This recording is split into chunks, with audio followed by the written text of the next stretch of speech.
wonder. Doing pretty well. Yeah.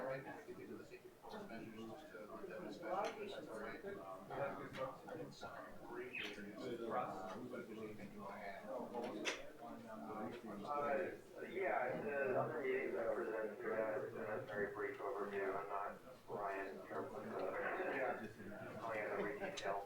So, Boys.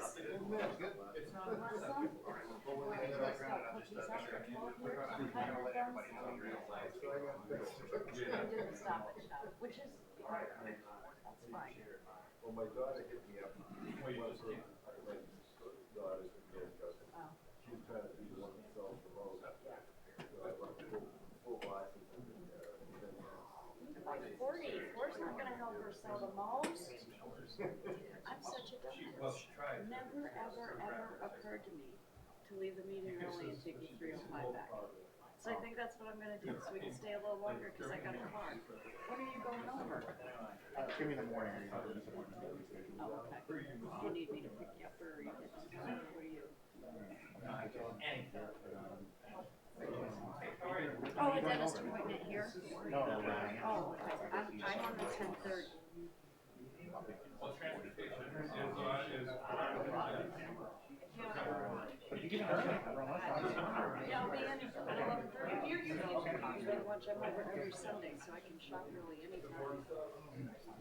Which I did on Sunday, and I was like, oh, I probably shouldn't wait. But I was gonna meet my now this night.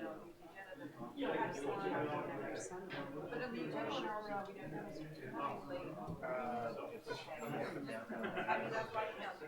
Just give it I can walk there, it's like a 20-minute walk. I made a boat. What time? But if it's 10 o'clock, I'm gonna say it's 7:30, so I'll just walk. You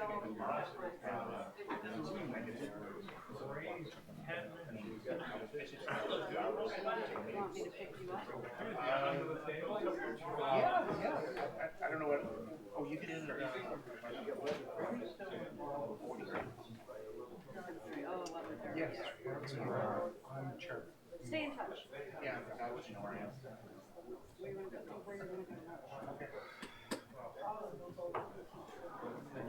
Now, oh. Derek Schuster. So maybe we don't.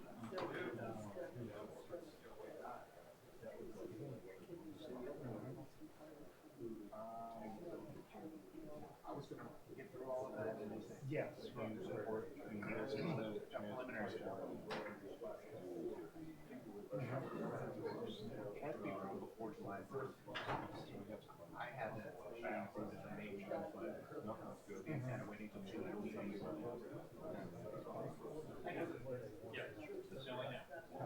Everyone loves you. You see that big giant project, is it possible to do, and I think it got done? It seemed like, oh, Yeah, exactly. Yeah. I know.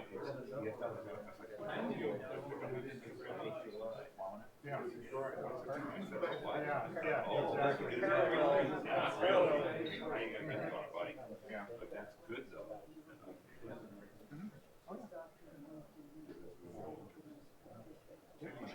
I didn't know. Well, look at denial. I can tell you, going down that little road. You put cones in the middle. We are, right. Using that. Yeah, exactly.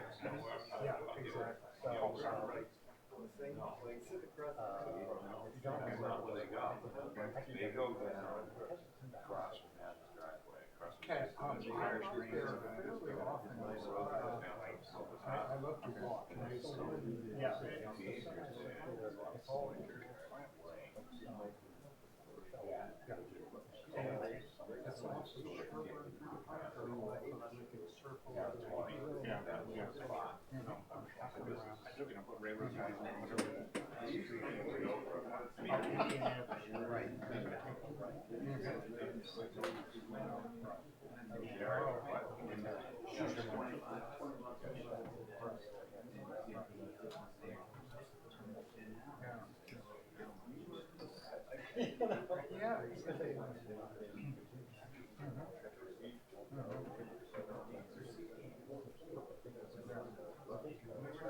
Yeah, exactly.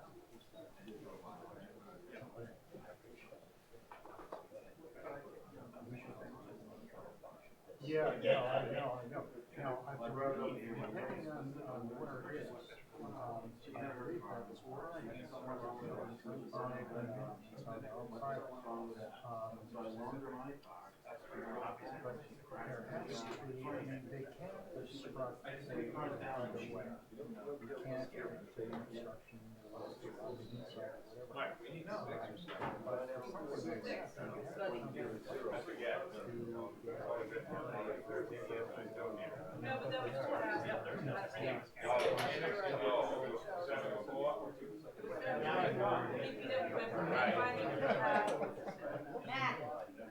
I know, Paul, I see that. You're going with 6 hours. This is my turn.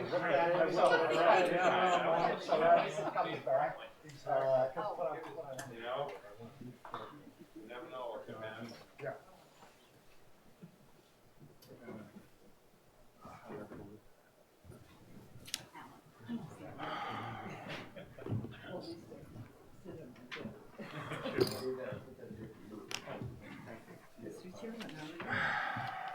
Okay.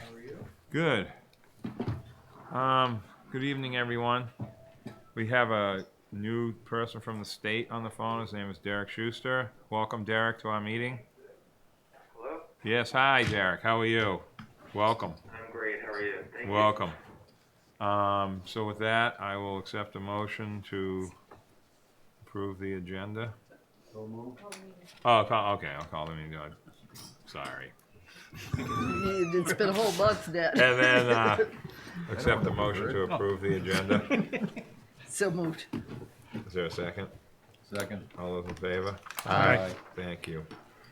The minutes of December 17th. Anyone have any questions? Yes, I'm Judith. sorry to Yep. have a question. No, go ahead. Here. This is yours, John, This I one guess. works, Okay. actually. It's not so much about the minutes, but I just wanted to be sure that we're all aware of it and that we read the minutes accordingly. That I think the proposal about trying to limit traffic wasn't about trying to limit the number of cars coming on the ferry. It was really about trying to manage cars while they're here. So I didn't see that really spelled out in a lot of detail in the Well, minutes, but I just wanted to be sure we're all clear as we pass by the minutes that that isn't what we were talking I about. don't think we were talking about anything specific other than just some type of restriction of some sort. I don't think there was any specific. Well, I think there was mention of cars being limited in the past proposals, and I Yeah. think Matt, but Mixed into the yes, into the conversation. conversation. Yeah. what I'm looking at is the top of page 9. I'm causing you pain, I'm sorry. No. I'm trying. I thought I was on page 9. I'm not. Go ahead. No. There at the very top, Yep. how we would manage congestion, and then you said limiting vehicles is different from managing traffic, and I agree with you that that's right, but I just want to be sure that I don't have particular language to suggest here, but limiting vehicles on the road may be helpful to make clear there, because I don't think we were trying to talk about cutting off anybody coming on the ferry. Fritz, you raised it, and I know others spoke about it, but I just wanted to say that was my understanding. Well, why don't we? Well, We're going to talk about this at the end, and we just want to get the minutes right, though, for now, right, Yeah, Judith? Right. So, do you have any suggestions? I thought we were Alan. very specific in terms of the language, and my recollection is it was legal and equitable ways of limiting vehicles on the island. I mean, I think that was the language that, On the island could be Operating on anything. the I island. mean, to the island. could Operating, be. operating on the island, Fritz. See, this is where this conversation is very difficult. I mean, I'm not worried about. I mean, this is a long way away from any. Well, I just would like, if I'm being asked to confirm the minutes. Yeah. Saying limiting, what I thought we were talking about was limiting operation of vehicles on the island. So Okay. maybe the thing is to hold it over. I'm sorry You wanna- to do all this right, to why don't we do Eleanor, that? but to ask her Nope. to I take want a you to know that I listen. read back the motion to you and it confirms, that's verbatim, that motion. I think, And I can say, if you don't mind, through you, Mr. Chair. Sure. There have definitely been previous meetings, and I would imagine you find in the minutes, specific talk about limiting the number of vehicles, but I think the conversation at the last meeting, and I can go and listen to it, Yeah. if you would like. No, I don't was think we have to. more circling around that particular drain, but I don't think we got to the, you know, the language of limiting the number of vehicles. But if you would like, I can listen and we can hold. I mean, what's the pleasure of anyone else? I mean, Matt, you weren't here, but you certainly know what's going on. John, do you think that, I mean, you want to hold it over? I mean, I don't know. We I need don't. to do I don't think that. it's worth holding over. No. If we're gonna pursue this, I think it's gonna gonna be- take a lot more than Yeah. the words in these minutes Yeah, to exactly. do That's it. how I feel. But I think it's, you know, and I'm happy to see a discussion about limiting cars without me there. Yeah. Usually I get blamed for it. So it's good to see that isn't just me. I didn't mention your name, Matt. I just I looked know. over there. That's Yeah. that's fine. I just Yeah. insofar Okay. as yeah, you know, I think the intent was simply to get the consensus of the majority of the Yeah, board was yeah. interested in pursuing This is the this and conversation. having something in, The transportation plan. plan. Yes. Yeah, okay. So, is that okay, Judith? That's Are you okay. okay now? Yeah, Okay. thanks. So I'll accept the motion to improve, you know, or to accept the minutes of number 17. move to approve the minutes. Oh, is there a second? Second. All those in favor? Aye. Thank you. Okay, Mike, so, what are we doing now? Sorry, I'm getting confused here with that conversation. So you want to talk about the, first thing you want to talk about is the transportation plan, 3C, Mike? Paul is here and Jason is here in the public. Thank you for coming. Sorry, I didn't acknowledge you yet. Okay, Mike, so you want to take the next one? Sure, and I'm gonna try to run through these slides quickly, because I know a lot of this you've heard. We already from saw previous it. meetings Yep. before, and it's already in your packet, but just so you know that, starting, in February, we will start to work on drafting an initial, plan, and that's required to just coordinating with a lot of different groups, to make sure that the recommendations, and project descriptions and that kind of a thing are where we want them to be. And so for, that'll take us through February and March, and this is all in an effort to have a draft plan, ready for public review, by the end of April, so they can be approved at our May meeting. And hopefully by the June meeting, we can actually approve that, but hopefully a plan can be ready by April or May, for public review. Again, we do send out notifications, at least we have the last couple of months, through the different stakeholders, that we need to coordinate with for, federal statute. I don't need to read that list to you. And again, we did try to edit goals and objectives, and whatnot to, address the planning, criteria. Planning factors that need to be addressed, such as resiliency and reliability, and there's some goals that we've added to here that I'll get to at the end of the presentation. It's a little bit more what resiliency means in this transportation plan, and just so you know, it's still an ongoing effort to get that language finalized through the town's resiliency planning efforts. As far as community profile, the last couple of meetings have been showing you what's been developed to date. The land use data has been updated.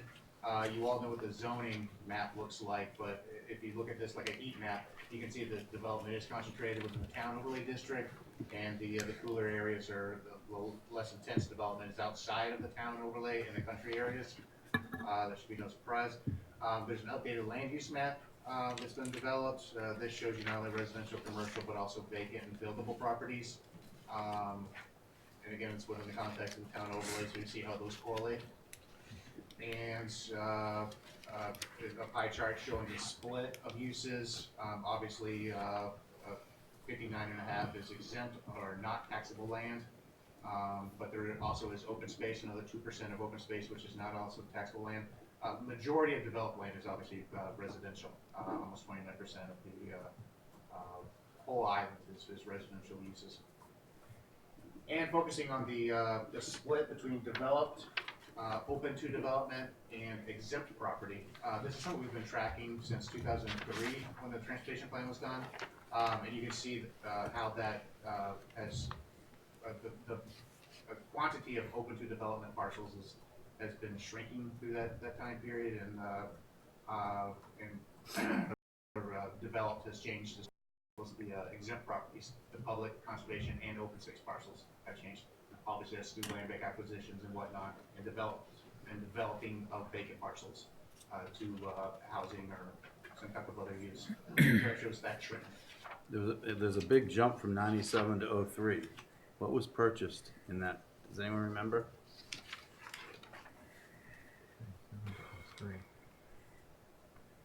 That's a good question, Matt. Is that MMD stuff, Andrew? It looks like more of it became exempt from 97 to 03. Yeah. It doesn't matter. But sure, maybe I don't remember. What did we buy between 97 and 03 that made the exempt land jump so much? It was like 40%, and in 5 years it went up close to 60. Coffins. Because technically it was buildable till Fred Green, right? Yeah. I mean, I don't know. Is that it? Bartlett's? It has to be a technical piece of property that was huge that technically wasn't. It could have been Bartlett's or Coffins. It had to be Bartlett's and Coffins at that time, because remember we were, And that you was know, in what year? 97 through 2003. that time frame, something jumped way up. It has to be Bartlett's and Coffins, because they were technically buildable still, technically. It could have been the golf course Skinners. Yeah, Yeah. well, that's what I'm talking about, yeah. Time period, Could you and- please identify yourself? Could you please identify yourself? Oh, I'm sorry. That's okay. The mic- Does he have to? No, I. Just for those who are watching. Yeah. Alan Reinhardt, Chairman of the Roads and Right-of-Way Committee, and in this instance, Land Bank Commissioner. Yeah, I mean, I think that has to be it, Matt. When did It was all around the same time. Loring's? When did Loring's come online? Linda Loring? Yeah. Yeah, that's another one. That I wasn't would have been thinking in of that that. same Because- time frame. Because Coffins was 94. Yeah. So that's before this. Yeah. So it could have been Loring too. All right. Yeah. It doesn't matter. Yeah. Yeah. That's true. I didn't think about hers. Okay, sorry, Derek, for the rollback and nostalgic conversation, but sometimes it's important. What we've also updated are the priority habitats for endangered species. This is updated every few years, and this is the 2017 version. And the only reason I'm showing you this is that we do have as part of our project scoring criteria. We do have whether a project does or does not fall within the boundaries of protected habitat. It'll have a negative point score on that project, and this is reflected in that scoring of projects. Obviously, projects that do not have environmental concerns or score higher, those tend to be the ones that are implemented.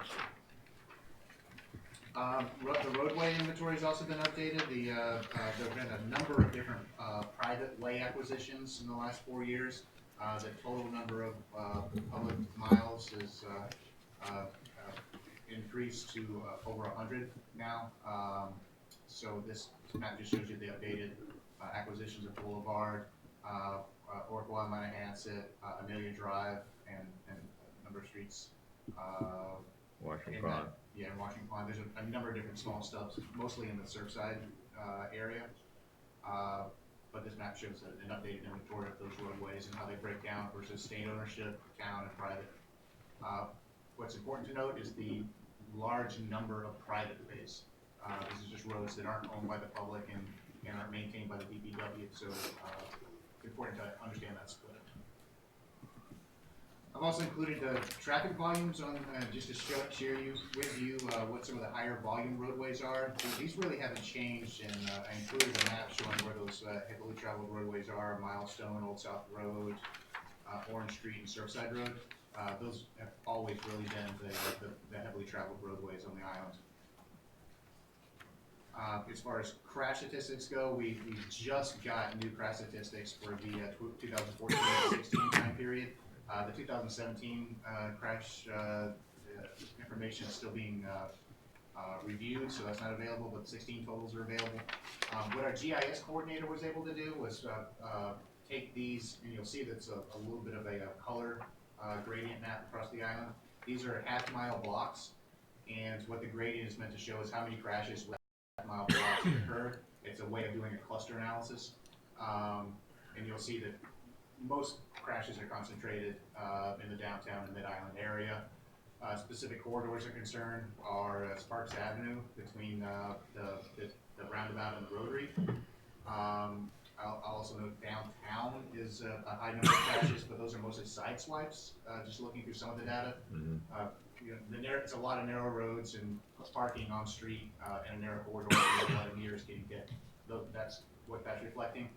And then the middle map, I don't know if you can see on there, but the middle corridor there, and it's very hard to read, but there's North Street, and there's a cluster beginning to develop between Orange Street and Pleasant Street. That's where a lot of cars are parking on the street there, and they're getting hit. You're talking about going out of town on York where they park on the sidewalk? Exactly. Yeah. You have to pull over to the fence. You get your mirror knocked off.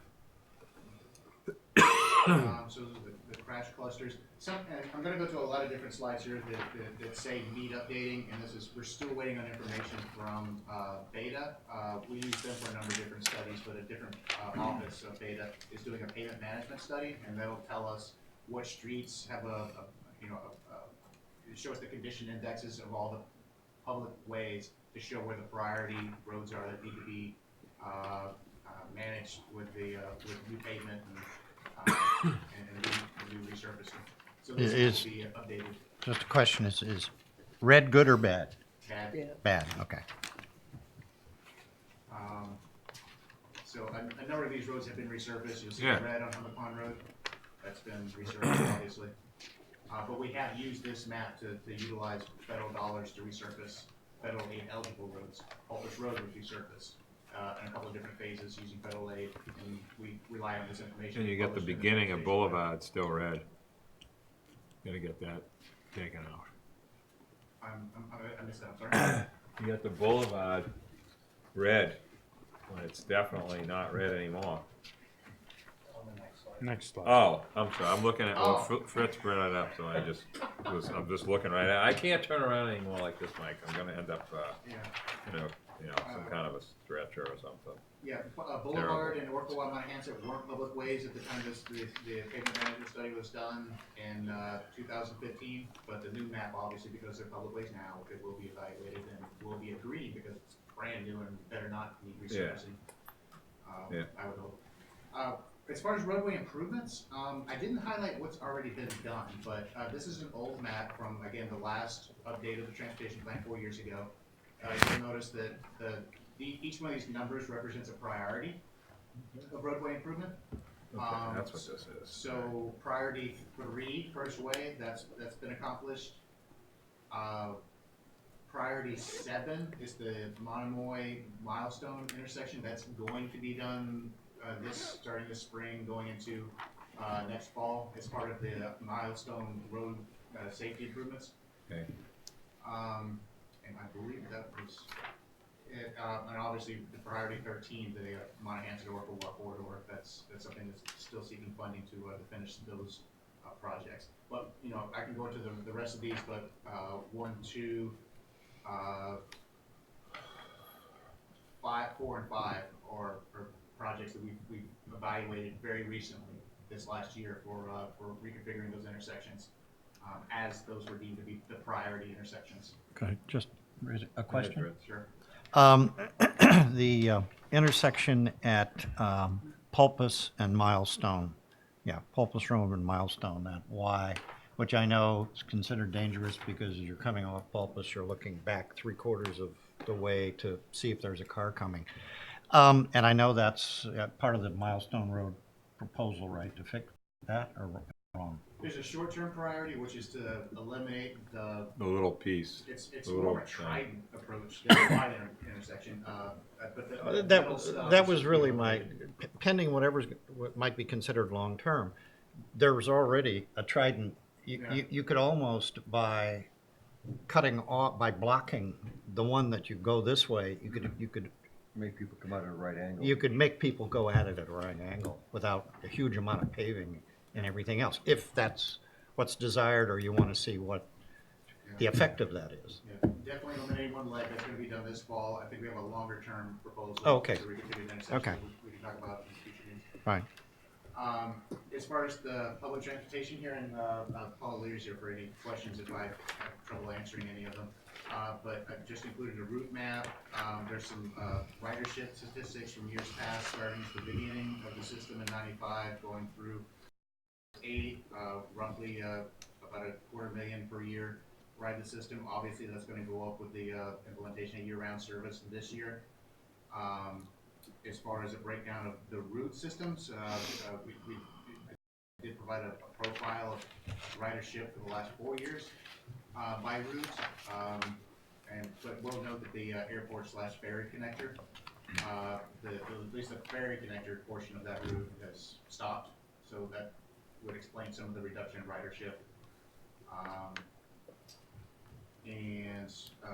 Going on to service expansions, this still needs to be updated. There's a lot of information that probably won't. There's not a lot of new information from the 4-year update, but just letting you know that one of the accomplishments was the implementation of year-round service. That was a recommendation 4 years ago. It's something that was implemented in the last 4 years, so I'm just showing that as an accomplishment. What was also included as a need was a better transit hub downtown. As you know, the greenhouse station is privately owned. We were looking for other options for having more of a permanent presence for a hub downtown. 4 years ago, the Wolf Square Transit Center was a recommendation that this body had approved. Obviously, as you know, that's involved in architect's development. So there will be some way of including that change in this section. As far as bike and pedestrian networks, this is an updated map of facilities. What's in purple is what's been built since 2007, roughly the last 10 years. The Boulevard and the in-town bike path were ones that were recently done about a year or so ago, as well as the Milk Street extension path. There are a number of different improvements in them. There's a priority map, a map of priority improvements that were approved 4 years ago. The third priority, the second and the third priorities have been implemented. The Milk Street path and then the in-town bike path have been implemented. There's been funding awarded for 6, which is Parks Avenue. Priority 7, which is First Way, has been implemented. So that's another implementation that was done. And then you see further down that priority 14, which is the Boulevard Oracle Walk. A piece of that has been implemented. And then the last 2 projects that are really on the radar are the Tom Nevers Bike Path, priority 8. That's seeking funding this year at this year's town meeting. And then priority 11, the Wallet Bike Path. That's going to town meeting for the 20% matching funds. Right. To match 80% of federal dollars to go towards design and implementation of an initial phase of that project. Okay. And something that also included was just so you see that the recently approved select board, what I'm calling Goal 2 corridor. This is a connection from 6 Fairgrounds Road, where we are right now, going into downtown. We have identified, I would say 4 corridors to address the Sparks Avenue, Pleasant Street, Orange Street, and Washington Street corridors in order to provide bike and pedestrian access into downtown or between downtown and Mid-Island. And we do have a number of different projects that align with that Goal 2 corridor. The Newtown Road path and the Old South Road path on the south side of Old South Road, that's being proposed to town meeting for approval this year for funding. There's already funding for Sparks Avenue. There's already funding for a design of Pleasant Street. And then as you go further into town, there's the downtown sidewalk improvement program. So this is well along the way towards implementation and ensuring that there's conformity and implementation of approved goals and objectives. Mike, can I interrupt you for a second? I haven't seen anything ever discussed about Monomoy Road, and I see a red line to Berkeley Ave. What is that? That was a recommendation of the Bike Pedestrian Advisory Committee to include a path along that roadway, and Okay. we included it. It was approved for inclusion. In the We have enough transportation layout there. We got the generator and pump station right in the road. What is that about? I mean, there's got to be some issues with layout on Monomoy Road, or that wouldn't be there. That sewer thing. It's like right in the road. There's got to be a reason. So I'm just curious. That's the first I've ever seen this. I think it's a great idea. I'm not saying we shouldn't do it. I'm just saying we've never talked about that before. So I thought I was seeing a miss. I can assure you the people that are building the house right across the street from it would be more than happy to see it moved. I bet they would. So go ahead, Mike. Sorry, I just didn't know about that. No, sure, that's a select board goal for bike pedestrian facilities. Moving on to parking, I didn't provide a lot for this at all, but you're all very familiar, and there is an item on the agenda for parking management. Just showing two maps of one, the downtown parking inventory of time regulations, long-term and short-term, and then obviously the parking benefit district, which would capture parking revenues and spend those for a variety of improvements such as transit operations, improving sidewalks, and improving park and ride lots. Anything to accommodate a mode other than driving downtown and contributing to the stress of parking resources. And the one thing I will say, looking at the maps, because it's sort of the first time I've really looked at it, and visually, and some of the complaints we're getting, some of the select board level are people parking on Sunset Hill and parking up Cliff Road and not ever moving. And so I think, at some point, those will have to be added into this, otherwise that's what's gonna still happen. Yeah. Like, the guys know where to park, and you can see the commercial trucks parking just past where the line is. Yeah. Like they figured it The out. Sunset Hill thing is a new one. Well, they know how Yeah. far the meter Right. maids go too. Well, they know where the meter maids go, they know where the enforcement is, and Sunset Hill was a lot of the renters having to get their car out of their house, out of their own driveway to rent it, and they need a place to put it, so they moved it around the corner where there was no enforcement.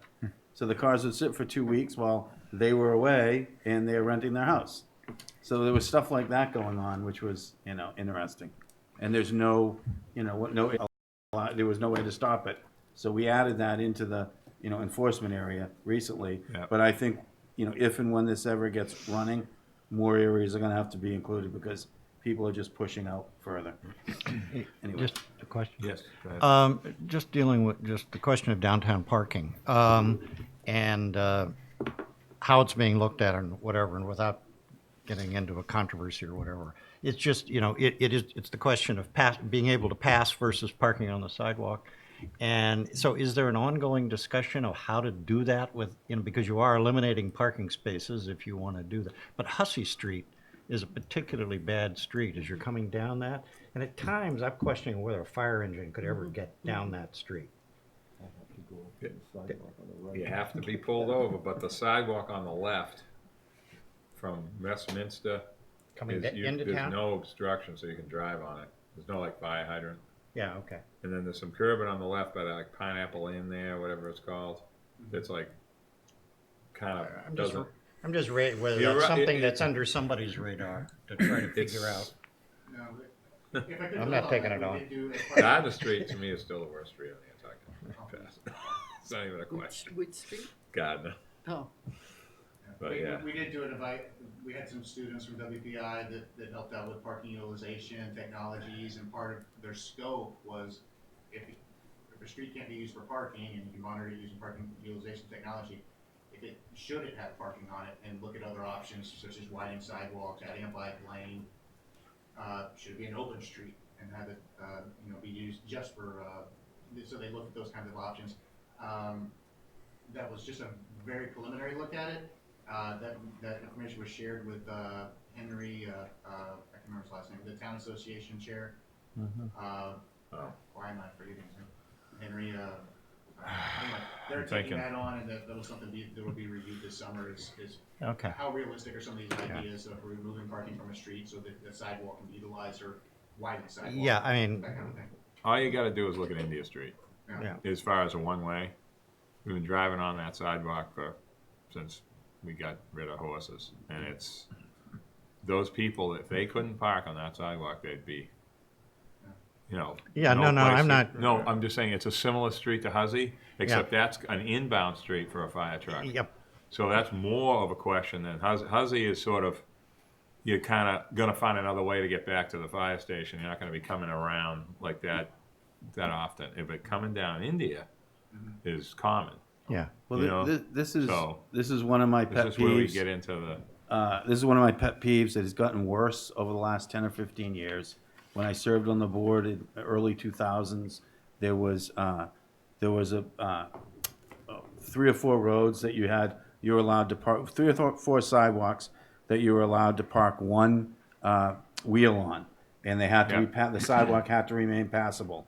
Cars were not as big as they are now, and that was voted on and that was enforced by the police. When I got back on the board after 10 or 12 years, I said, hey, is that still a policy? And they didn't even know what I was talking about.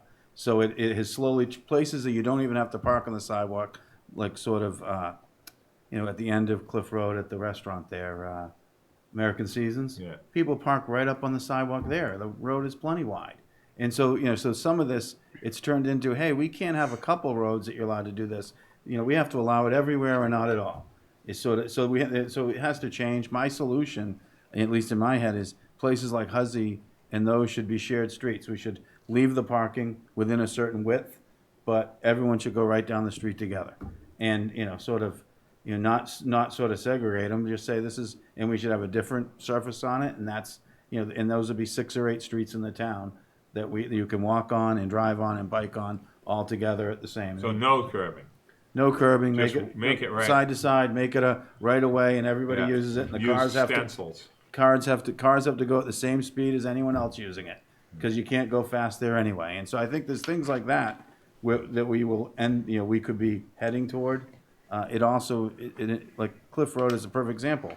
You go up the cliff, you have to go back and forth across the road 2 or 3 times because there's telephone poles and cars parked on it, and then it gets really thin and then it widens again. But the neighbors have complained, so all the parking's taken away. So places where you can park, you can't because people complained. And places where you shouldn't, people do. And so we really should look at that. And I think those neighbors there would pay a betterment. They'd say, okay, we'll pay to have this fixed and have this nice, and it would also slow traffic down that flies out, up and back down that street. You should have some sort of plan for that area, because I know it, right up to North Liberty Street, maybe to Sherburne Turnpike. So there's still a lot of work to be done if we're gonna kind of improve these areas. Yeah, I think, Mike, with respect to what Matt's talking about, what Fritz is bringing up, it goes back to the 50s. I saved the Looking Backward column, and Sid Killen said, this is how we do it here, when somebody was complaining about Fair Street in 53, I think it was. It's an unbelievable conversation, to have with all these different, like Squint Street, where it's down with John and his proposals. We literally lose hundreds of spaces if we did it. So we can't do it. It isn't that we shouldn't do something, but the alternative is curb cuts or nothing. It's a complicated issue. So, Mr. Chair. yes, sir. I want to bring up something new. We've had previous discussions about parking downtown in the connector, going out to the parking for commercial vehicles. This is a new one that I heard, and I don't know how many people that contractors are doing this, but they're actually finding it cheaper to buy a cheap residential car, or a passenger car, park it downtown, taking up the spaces that we need, because Use it as a shuttle vehicle. yes. So they come in the morning, they walk a little bit downtown. How many people, we don't know, and they're driving it out to pick up the commercial vehicle. Now, everybody likes to think about numbers, and in a previous discussion we said, well, the shuttle connector, how could that pay for it? Well, if these contractors are willing to pay, and if you take a taxi or an Uber, even at $10 or $15 per trip, 2 trips a day, $30 a day, $150 a week, you're looking at an expense of $7,500 a year per contractor just to park their car downtown to go out there because of the savings. If you put it into real numbers, you can eliminate some of those spaces that we don't even know are being taken right because now the vehicle looks like because the everybody vehicle is a else's. regular car, a regular passenger car. We don't Yeah. even know how many. Introduce that connector back, and we were saying, well, they wouldn't want to go even out to Weiler's Valley or behind the police station because there's that extra couple of minutes. When you put it to dollars, it's worth the extra 5 minutes, and it's just a food for thought. Well, what you're saying is value the parking. If we Yes. valued the parking and charged, a market rate for it downtown, they'd be less likely to do that, and they'd find, and other people, they wouldn't park all day. True. If they got more than one ticket. Or overnight. Or overnight. If they got more than one ticket, and then, I feel bad, I can't keep ticketing them, if they actually got a whopping bill every couple days, it would change, it would change people's, and you have to value it. You have to charge what the market demands, not So we need not a, subsidized. so we need a work bus next to the old 5 and 10 for the first boat and drop them off at the 4:30. Right, Paul? Work bus. That's what we did. We might need a But bus I like Chester Barris. Yeah. comment that that's what people are doing. I mean, that's great. That's a consequence of something Absolutely. that was taken away. Mhm. And they're True. gonna figure, Or That car or idea, a, or a I've not private heard that one contractor yet. is going to come in and say, wow, this is a business. I just have to run 2 times a day, in the morning to go down to the boat and in the evening to bring them back down to the boat. We're delivering food from restaurants Yeah. now. We can pick up the workers. Yeah. All right, let's, I'm sorry, this is another Didn't want to get off awesome subject, but- conversation too. no, that But was a good one. I didn't know I about the think car that's- thing. that's No idea. helpful. Where were we, Mike? Going on to, The airborne, right? airborne travel facilities. Okay. This is also something that needs some updating. I know that the airport has a capital strategy that's a little bit different than what was published about 4 years ago. So Yeah. need to coordinate with them on updating their needs to rebuild the runways and whatnot over the next couple of years.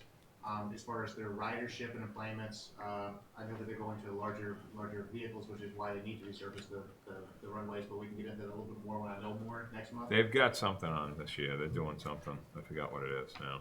It's quite expensive. I know that Yeah. it's not onto the taxpayers. I know that No, it was it's not.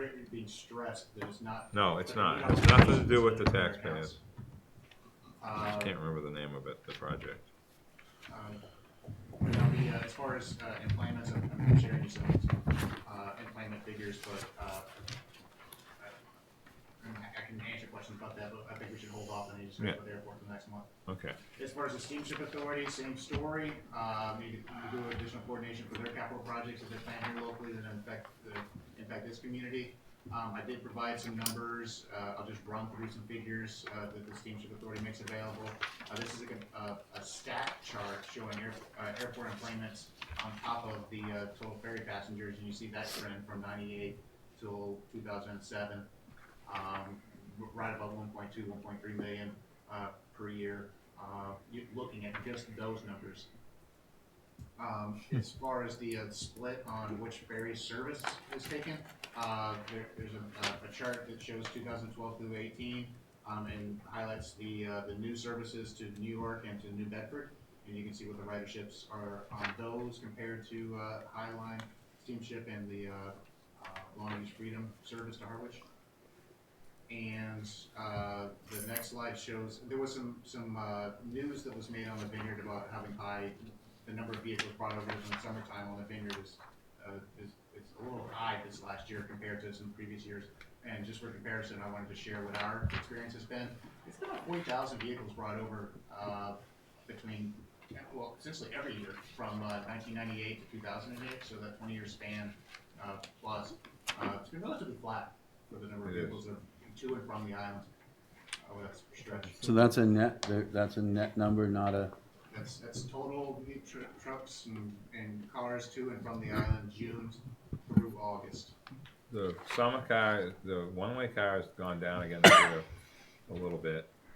The trucks are up again. Trucks are up every year, it seems. That's above 20 feet we're talking about. And the excursion is sort of, that fluctuates. I mean, I don't even count the excursion as far as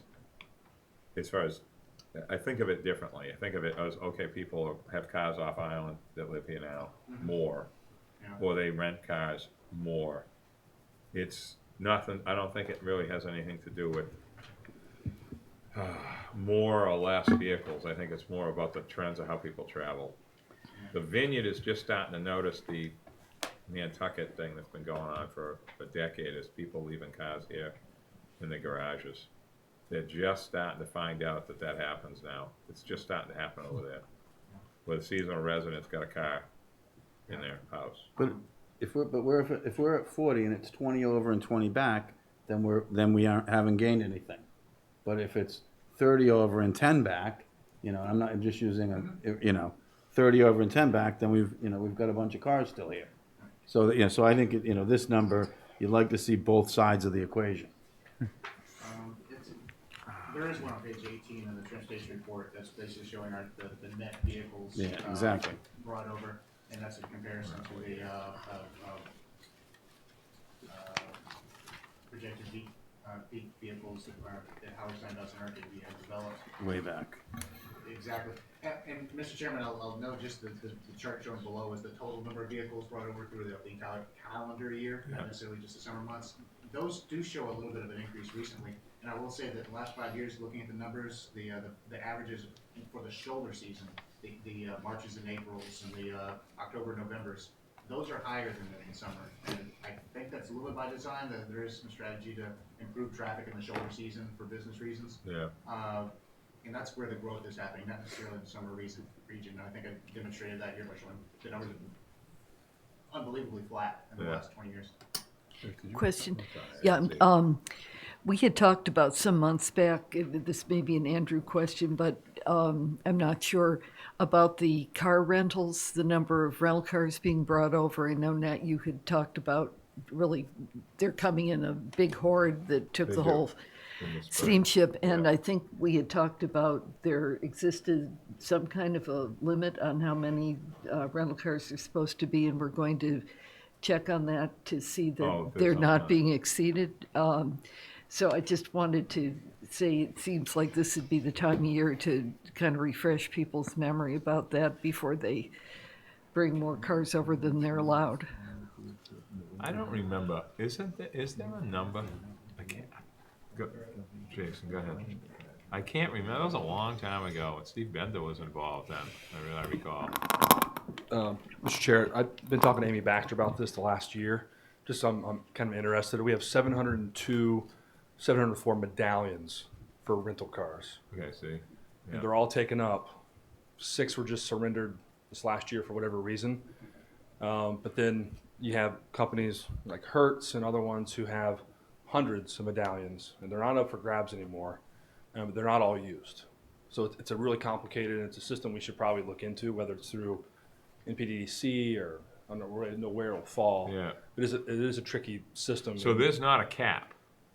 Well, we have a cap unless you or select board or somebody wants to add more medallions. I'm not sure when it was capped, in what year it was. But is it clear that the cap is taking effect, that people are complying with it? It seems that it is, just from my kind of just small conversations with licensing.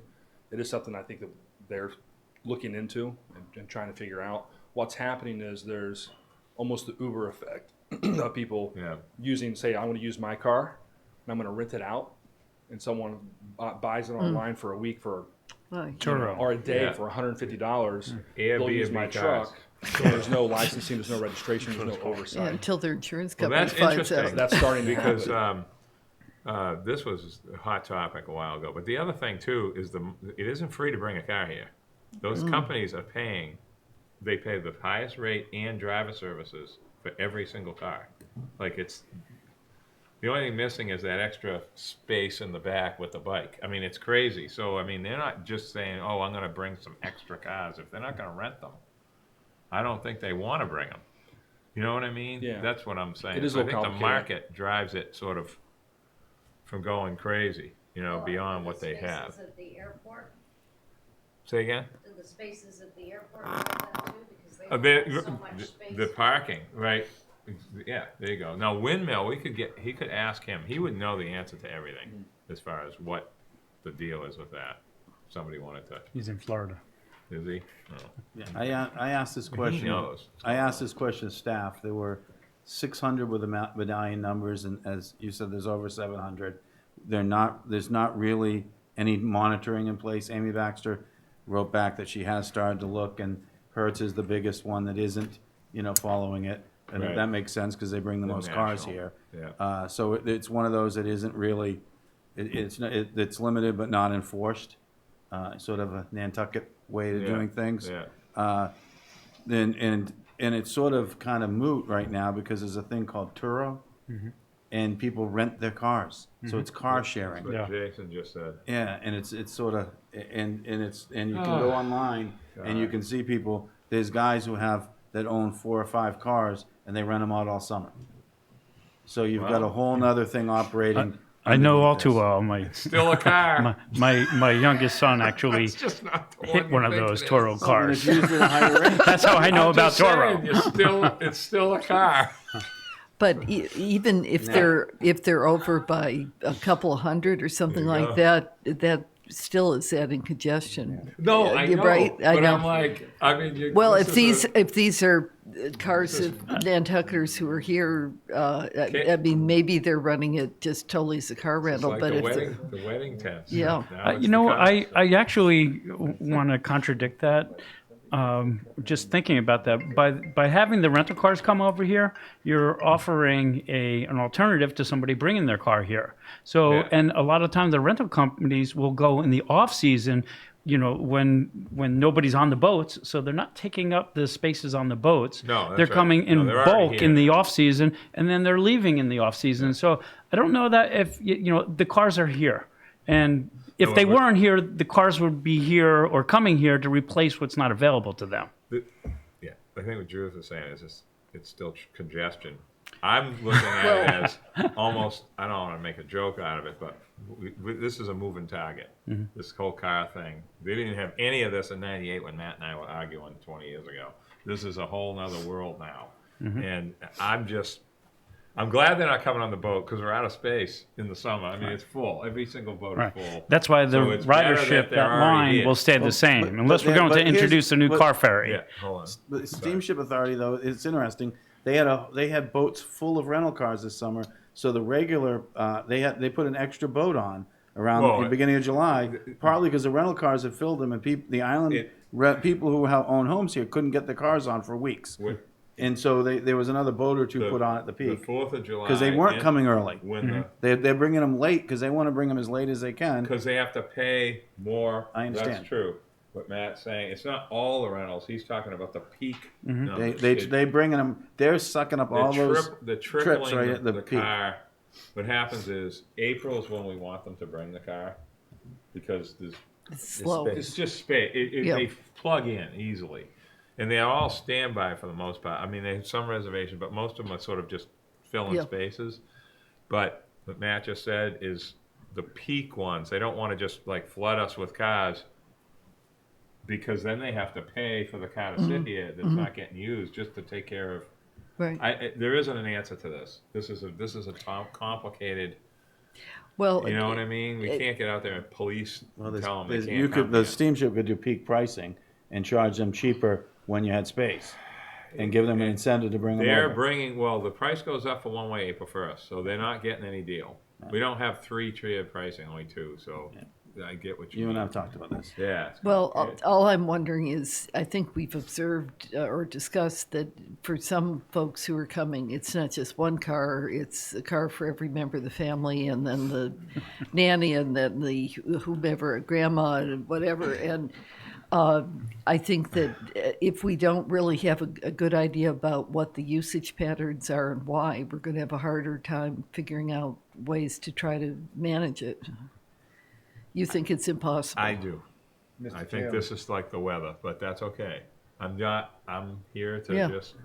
I'm neutral. Open, I yeah. don't know what to say about it. It's just unbelievable. I didn't know anything about this car share until just now. So go ahead, Brett. I've noticed in years past, you go out to the airport Yeah. and that rental car lot is empty. You could park in it if you wanted to. This Yeah. year and this year again, it's full. They aren't sending their cars back. And I think You it's think the because rentals are keeping the car I think they're not year renting round? anymore. I think they're buying their cars Oh. because they get such a high rental rate from over here that they can afford to buy them and keep them, and they don't get high mileage on them. Yeah. You know, they I could mean- have them for 2 years and 3 years or 4 years and only I have think- 20, 25,000 I think miles some of on this, them. these questions, I think, Mike, is there a way that we could find out any of these? What kind of? 2 or 3 questions we could find out from, Worcester I don't Polytech. know, if Windmill, what's his name? Is the Ray. guy to ask. Murphy. Ray Conlon. Yeah, Ray, Conlon if and he's the one to Murphy at ask Earth. us, he would know the answer to most of these. I'd be questions. happy to call Ray and Yeah. get some Ask questions. him a couple questions and Yeah. pass it on to Mike, because this is interesting. Yeah. I didn't know. There might be some flexibility too That. with, maybe instead of coming over in the height of the summer, when you think about bringing them earlier, if he's buying the cars, then what difference does it make? Obviously When a you couple of talk months. to, these huge companies, how would they get their cars? And you can't say to them, hey, can you give us a deal to bring them all over in April? Like, they'd laugh at you. Well, I think it's just like You know what I mean? It's just, we're so different here. it's just like merchants. I know my son in other stores, they don't want their merchandise Sitting. in April. They want it in June because July 4th they're going to start selling it. Rental car companies don't want to be paying for a car over here Yeah, that's not renting. yeah, July 4th, they go out the door and they can't keep up with it. yeah, yeah. Okay, Andrew, you had a question. You probably forgot it. I was just curious about the junk cars going off. Is that kept track of? I mean, No. so they're going No. off like. Oh, there's a lot of junk they're cars. stacked on top of There's 3 cars on a trailer when they leave, Yeah. every time. When it happens, usually 3. Unless they crush them. Then they We can don't put do that 6. anymore. Don't do that anymore. You don't need to do that, because you get the same deal. Well, I was talking to someone and Crushing is more dangerous to drive on the road. You have to chain them. It's a whole nother story. in cars now, they used to get, with the price of steel, $200 for a car. Now it's dropped down to only $100 for a junk car. They want the parts. Crushing a car ruins parts. They want the car whole. That's just the way that they want. So. Okay, so where are we at again, Mike? We got off topic. That's okay. At Yeah, least just I didn't some of cause the it. improvements that, again, last time around, 4 years ago, what the Steamship Authority mentioned were some projects that they'd like to see happen. One was a portion, improving a portion of the terminal area for circulation benefits. And then something that's somewhat already done is the sidewalk improvements along Broad Street, but obviously that needs to be expanded to go down towards the terminal. I think we're all familiar with the sidewalk improvements down in the area of South Beach Street. Moving on to overall recommendations, prioritizations, and capital improvements. I've talked to you about some of the roadway, bike pedestrian improvements already. Those are shown here in purple and red. I'll go through the other projects that have been recommended through studies, such as the Old South Road corridor study. Go through an exercise of reprioritizing all of these projects, the whole universe of projects, scoring them, and then presenting them over the next couple of months to you for discussion on the scoring and the prioritization that we're proposing. And just so you know what the funding tables are, this is again from the last plan, roughly $3 million, approximately over a 4-year span, available through federal sources, federal and state sources. And again, this chart here is prioritized to what we consider to be the higher priority projects. Again, in-town bike path phase 1 is completed. That's already done. Surfside and Bartlett Road, that's a preliminary plan that's been submitted to DOT, so that's moving on further down. And we can discuss how these projects will be populated within the implementation chart over the next couple of months, but this gives you an idea of how they were sorted last time around. Just a question. Go ahead. Back on the chart with the dollars. Sure. Just so I understand it. So it's cost estimate, the first one, or second one. Cost estimate, 700,000, then you go to the next column and it's 819. What thousand? I just don't understand what that means. Sure, there is we have to inflate the prices. Oh, okay. 4% every single year. Got it, okay. For these to show Got it. the prices do go up. Yep, And okay. You'll see where the total program is less than the anticipated funding. That's to demonstrate fiscal constraint. Yep, At We're not 4%, okay. over-programming the budget. Yep, okay. As far as vision and goals, there's a clean copy of, I didn't put a PowerPoint together for these, so I figured it'd be easier just to show the changes. Based on the recommendations from last month, added to the mechanisms to implement the vision, which was changed to say equitable and legally limit vehicles on Nantucket while providing a transportation system that is safe, accessible for all users, economical and sensitive to the character of the island.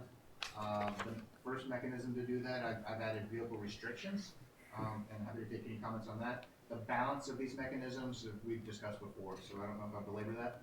But under goal number 1, this is a new goal that was added before Town and Country on vehicle restriction, reduce the number of motor vehicles on islands.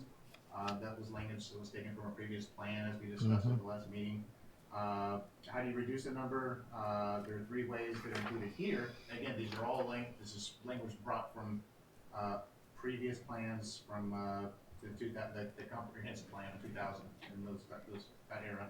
Establish a definitive limit on the number of vehicles transported to the island. Regulate the number of vehicles on island by instituting a town administered permit. And third, negotiate a binding agreement that guarantees year-round access to and from the island, to and from the mainland by water is provided to Nantucket residents.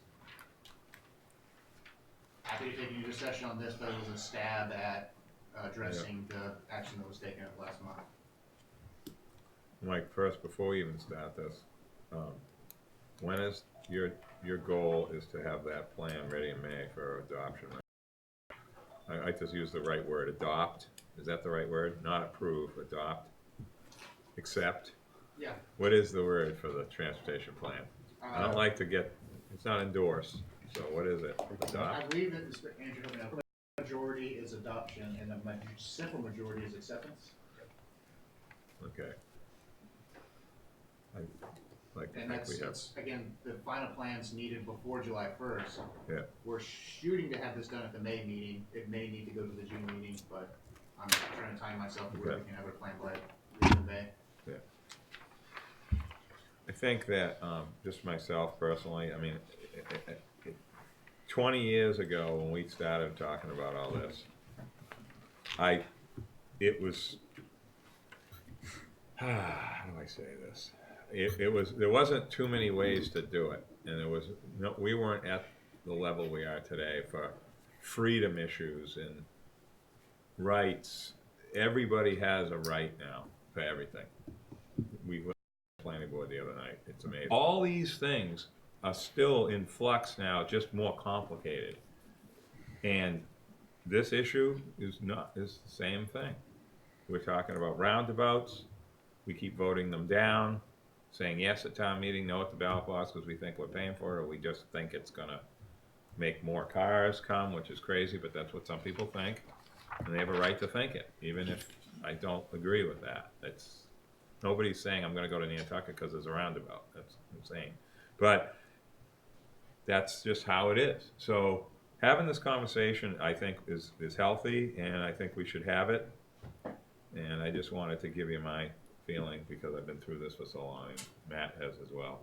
Even if we don't agree, we get along fine about this stuff. So anyone else wants to talk, go ahead. No, I just want to, I think a lot of these issues are difficult issues, as you're fond of saying. Yeah. And they are. And there's no one right or wrong issue. But I think these are all issues that we as a community have to talk about. And so, at town meeting, we're going to talk about swimming pools, Yeah. and there's going to, and there'll be talk about it. But I think that's healthy. And I think it's healthy to have a discussion about cars so you understand where people come from. How many people, are worried about more and more and more cars, and it's only by having those community discussions in a very public way, as difficult as it can be sometimes, that you really sort of find out where you are as a community. So I agree. Yeah. Judith or John, you have anything? I don't want to add anything. I agree with everything everyone's saying. So.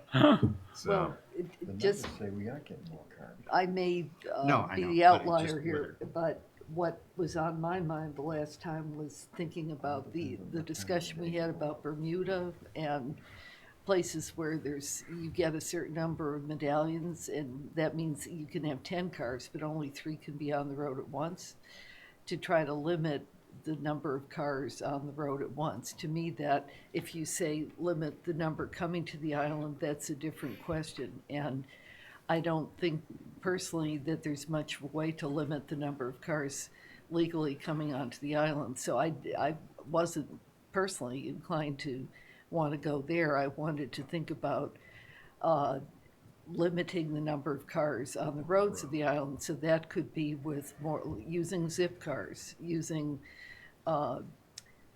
certain kinds of data to tell you, are there ways that you could have shared shuttles or, something else, other ways of doing it, but to limit the number that are operating on the roads. That was what was on my mind. So if it's possible, I'd like to at least get that added as a topic in some fashion, if there's enough interest in that. If there isn't, then I'm just whistling away here. No, you're not. It's So, okay, Judith. So what was your point? I missed what your point was. It isn't so much how many cars are on the island, it's how many are on the roads at any given time. And maybe we should go to something like they did when we had gas problems in the 70s. You Rationing. can only drive your Oh, car if odds you got and an evens. odd number license plate I was on working at Tuesdays. you gas know? station. Well, I think the thing is, I go back to, I think, Matt, wasn't this your proposal sometime back to say, just like there's a limit on how many rental car medallions or taxi medallions, that if you live here, you have a house here, you get 3. That may mean if you got 2 teenagers and 2 grown-ups, they're going to have to fight for who gets the 3rd, and everybody won't be out there at once. But it's sort of the point different people have made about how traffic has operated. Andy Bennett had talked about the fact that if you're in Boston, not everybody's taking their truck independently to the work site. You're doing some things to get people to pull together. And I'd at least like to think about things like, could you create do you know what I mean by zip car? It's Yeah. kind of a station-based arrangement. You have a subscription, you can sign up for it and use it for a certain period of time. For example. The solution would be to have a free shuttle bus everywhere, so you wouldn't have to take Well, your car. Paul is working on that part, maybe not free, but. Well, the whole thing is, it only works if it's free. And even when Well, it's free, it I doesn't don't always think work. that necessarily follows, though.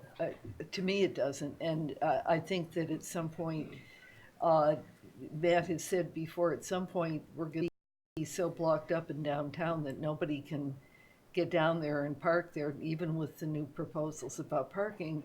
That's going to kill commerce down there. That's going to have negative effects on kind of the vibrancy of the island, why people want to come here. So it seems to me one way to think about it is how many cars are on the road at a given time, not how many people own cars, not how many cars get on the ferry, but something about how we deal with the volume of traffic, the number of cars that are out at a given time. And I just would like us to think about that. Yeah, when we looked at this, we were at about 15,000 vehicles at the time, Yeah, and 16. and gridlock, sort of gridlock in the Old South Fairgrounds area was projected to be at about 25,000 cars. There wasn't necessarily a political will there was a political will to vote it, but as many things we do here, it'll be someone else. We won't get. We will make someone else feel the brunt of it. So everyone thought it wouldn't apply to them. It's kind of like what we hear with the parking now is, we'll have parking downtown, but that'll be for someone else. I won't have to do it because I'm special, but someone else will have to change them. Everyone has to actually give a little bit and change how they do things.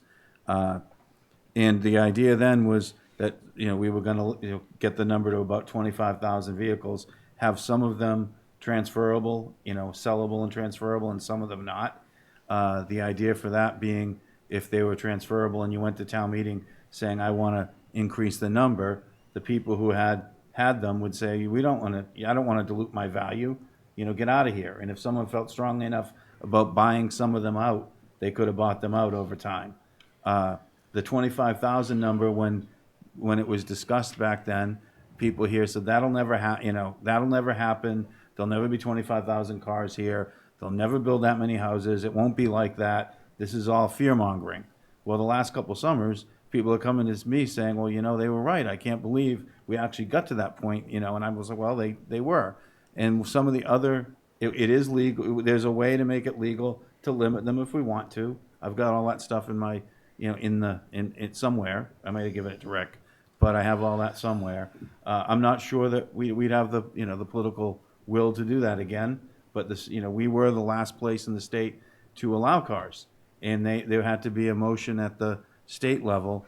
It was just in the paper again. Oh, was it? Okay, I Looking missed it. backward, yeah. Yeah, and so we were the last people. We were the last places that did it, and so there is some. There is if we really were serious, I'm not sure we are, but if we were serious about doing something, there is some justification to it.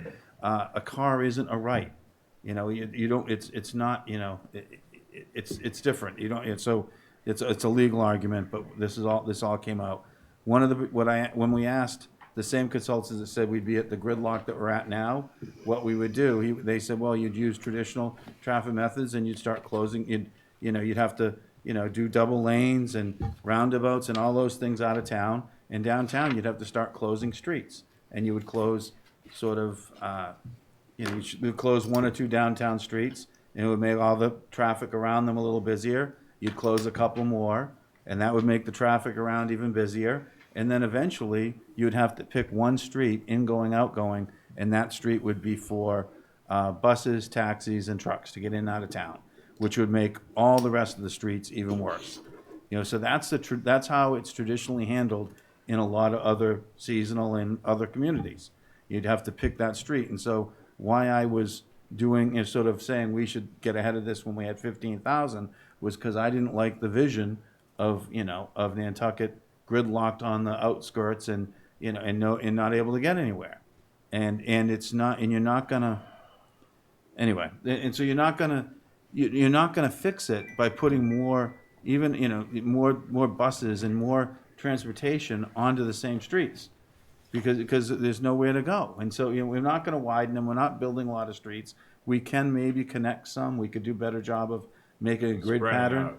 Yeah, we could do a better job of making a grid and connecting. The neighbors don't like it, but that's what we have to do. Otherwise, the neighbors are going to take an hour and a half to get downtown. So people are going to have to give a little bit, but it still is a, and so anyway, I could go on, but I think it is something that we should be talking about. I just visited Colorado, and and the difference between Aspen and Telluride. One has a free gondola from the main city to the other main town, to one town to the other, and they've kept at about the level of traffic and things that they had 30 years ago. It feels like Nantucket did 30 years ago. Aspen feels like a small city, and so I've been sort of saying, what is our gondola? What are we going to do that's going to get people out of their vehicles? It's going to be a cool thing that they're going to want to do rather than drive a private car or get in an Uber or anything else. What can we do to move people from the places they need to be to the places they want to go efficiently without sort of overwhelming the road system and not, so that's the trick. Bring back the train. Maybe, it could be, it could be something crazy, but I think that, if we want to get people out of cars, we have to really start thinking, and the other part about it, why the numbers didn't work is, every house we build up is like 2.2 or 2.3 cars. They might not be in that driveway, but they're somewhere on island. They're servicing the island, et cetera. It's connected. And so we keep adding tertiary dwelling. That's a car, and another dwelling. That's a car. So we want to do that because we need affordable housing, but that's adding all that other all those other unforeseen consequences. So we have to sort of be realistic about how much we can do here and still have a place that people want to go to. Well, first of all, you just said people want to go to. Judith mentioned that, and mentioning about if we don't do something, people aren't going to come here. we've been hearing that for years, and now everybody's coming here. I mean, that's all I hear is too many people are coming. Well, whatever we're doing wrong, everybody else likes it because they keep coming. I mean, I'm just saying that, like, we're all taking, I'm gonna sort of say something else here that I haven't said yet. A lot of us are taking some pretty good vacations that live here now. I mean, I'm getting to go places I've never been before. All the way to There's a Hyannis. lot more traffic. There's a lot more traffic where we're going to visit than there is here. We could be Florida. The best thing we ever had is bad weather. The best thing we ever had is the 26-mile boat. There's never going to be a fast boat that carries cars. I can absolutely guarantee that that's never going to happen. Believe me. So all of our imperfections are an attraction. Okay? Better than where a lot of them come from. Yeah, I know. That's what I'm sort of trying to get to that. There's so many attractions here for so many different walks of life. We've gone from the Montreal Expos to the Yankees and the Red Sox in the last 20 years. It's absolutely incredible. People just want to keep coming, and all we do is keep complaining. I don't know what to do about any of these alleged problems, but whatever we're doing, we can't kick them away. They keep coming. I don't know what to say. Whether it's houses, building, the downtown. If the downtown's full, that means that people are there. So if it's too full for everybody to go to town, maybe there'll be somewhere else on Nantucket. I don't know, man. It's just tough. I read the old stuff. I remember what it was like to circle Main Street and usually get a space after the second round, okay? I mean, driving around the island in my truck on the beach, you didn't get arrested. Now you would be arrested immediately, okay? And there's a lot of things you can't do here anymore, but there's a lot of things you can do. Be able to buy weed soon. I mean, I don't know what to tell you. I mean, it's just And then we there'll are be, what then we there'll are. be no problems, At right? least I think we're gonna have Everyone more, will be chilled listen, out. I think we're gonna have more problems, but I'm 2 hours of traffic. Think about weed and chill We out. keep There you voting go. for it, so it's coming. But the thing is, it is a privilege to own a car. I agree with that. It's a privilege to drive on the beach. I said that 25 years ago, 30 years ago. It's true. But it doesn't mean that you can restrict the privilege if everybody is abiding by the law and lawfully owning a car or whatever. I don't know. I think we should work on this language as far as, I think that what we're doing with bike paths, what we're doing with sidewalks, walkability, we have an open space. Alan's here, and we're going to be making it easy to walk the railroad bed, which is fascinating. I'd like to do that myself. If my phone stops ringing. We got a lot of great things that we're doing here. We're talking about the Harbor Walk, which may happen in our lifetime, which I never believed it would. I mean, we've got a lot of great things here. It's just that the car issue, one of the biggest things that we don't talk about, and Andrew Bennett's not here tonight, but everything's so close that it's easy to just drive there. Like, it's easy to drive here, even though we say it's gridlocked, it's easy to drive because everything is 1 minute away. It's not like you're driving from Nantucket to Squam for everything. You know what I'm saying? It's just not that far. Even though we think it is sometimes, it isn't, okay? It's a car-dependent island because of how quick you can get somewhere. So, I don't know. I think a lot of that is making some of these other modes a little more attractive, which are kind of. Yeah, we're working, we got a lot of stuff to do, Mike, with transportation. And by the way, that Monomoy thing, I'll get you. Are we putting the bike path on the left? On that Monomoy plan, the little red line? I want to just ask you that. That's not in there, right? Andrew's thing from like the 90s? Conceptually need. Okay. Okay, I just wanted to know if that was included in that little thing. Okay, go ahead, Judith. I just wanted to ask, or I'd like to move to add an additional item under Goal 1. So it would be D, and it would read, consider possible means of limiting the volume of motor vehicles operating on roadways. Consider possible means of limiting the volume of motor vehicles operating on roadways. and you can say no, but that's, if we can just dispose of that, then I'm happy to move on. Okay. Do you wanna, That's a motion. Don't know if there's a is there second. a second to that? Second. Barry, are you, here in full capacity now? The last time you showed up, there was a motion on the floor too. Things are already running. Yeah, no, okay. I mean, but I'll have Fritz's motion, second for discussion. I think that adding this to this list isn't gonna hurt anything because the list is already, is what it is. We already voted to do it, so I don't really have an issue with adding it, myself. Even though I'm against the whole thing, here I am being as honest as I can. I think adding that to the conversation isn't gonna change the issue. So I'd be in favor of it, but I was still on the floor. Barry, do you have a question? So how is that different than B? Help me to understand that. It probably is similar. I'd like to hear from Judith, actually. Okay, Judith. Yeah, so I'm Limiting the clear. number of vehicles, I had said earlier before you came, Barry, that this, And I might have missed this, so I'm no, just so you know, that's a very good question. I tried to It does raise it kinda- before. Reducing the number of motor vehicles on the island or regulating the number on the island, that's emphasizing how many actually are physically located on the island. The emphasis I'm trying to place is how many are operating on the roads.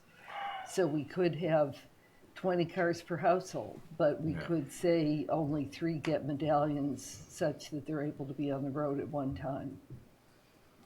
And I didn't want to lose that nuance because I thought the way this is framed now would take us back to, can we keep cars off the ferries from coming here? And I think we really need to be looking at alternative modalities of how we keep cars off the road to some degree. Now, we have NERDA, we have other things we've been trying to do with that, but I think we need to drill into that some more and try to be even more creative than we've been. So that's the proposal, to consider it. We still Yeah, have, because I see A and B accomplishing the same task, I'm feeling like it's just a little repetitive in its nature. Well, I'm perfectly happy to have How people about- voted I'm down. saying You that's- can't- how about by, just- how about adding, Judith, by